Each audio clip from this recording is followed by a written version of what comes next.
Last Tuesday morning, my granddaughter drove me to the clinic in town. Routine visit. Nothing alarming. The young nurse couldn't have been more than 25. She pricked my finger, looked at the little machine, and went very quiet. I said, "Is something wrong, dear?" She said, "Mrs. Mary, this reading. Are you sure you haven't eaten in the last 8 hours?" I said, "Yes." She said, "Your fasting blood sugar is 84. I am 91 years old. A fasting blood sugar of 84 is what they expect from a healthy 30-year-old. She called the doctor in. He looked at my chart. He looked at me. He looked back at the chart. And then he said something that told me everything I needed to know about how little modern medicine understands. He said, "What medications are you on?" I said, "None." He said, "Then what are you doing?" I said, "Gardening." Stay with me today, all the way to the end, because I am going to walk you through exactly what I eat, how I eat it, when I eat it, and why, step by step, part by part, and by the time we finish, you will understand something about blood sugar that most doctors will never tell you, because nobody can patent a garden. I have lived on the same plot of land in Ohio for 67 years. Before that, I grew up on my father's farm in Indiana. I've been growing food since I was 5 years old, not as a hobby, not as a lifestyle choice, as survival. My husband Jacob, God rest him, he used to say, "Mary, the garden is the doctor and the pharmacy both." Jacob lived to 88, never took a prescription pill in his life, worked the land until the week he died. I have 9 children, 31 grandchildren, 14 great-grandchildren, and I am the oldest living person in our district.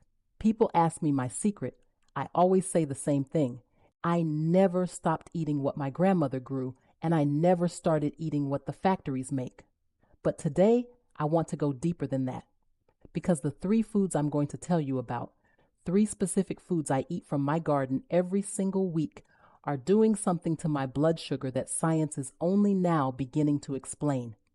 And the first one is the one that will surprise you most. I grow something in my garden that most of my English neighbors have never seen. They walk past my fence, look at the vine, and ask what it is.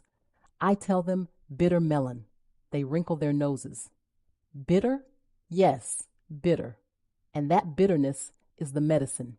My grandmother brought this plant with her from her own grandmother's knowledge, passed woman to woman, generation to generation, long before any laboratory ever looked at it. She called it the blood cleaner. Now here is what the laboratories have finally confirmed. Bitter melon contains 3 active compounds that act directly on blood sugar. The first is called charantin. Charantin has been shown to lower blood glucose levels by activating the same pathway that the diabetes drug metformin targets, without the side effects. The second is polypeptide P. It mimics insulin.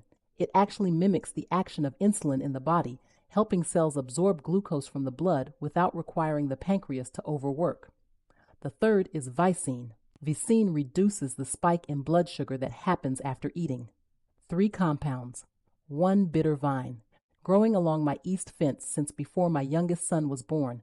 I eat it twice a week, cooked simply, sautéed with onion and a little lard, and every time I eat it, I think of my grandmother, who never heard the word charantin in her life, but knew exactly what it did.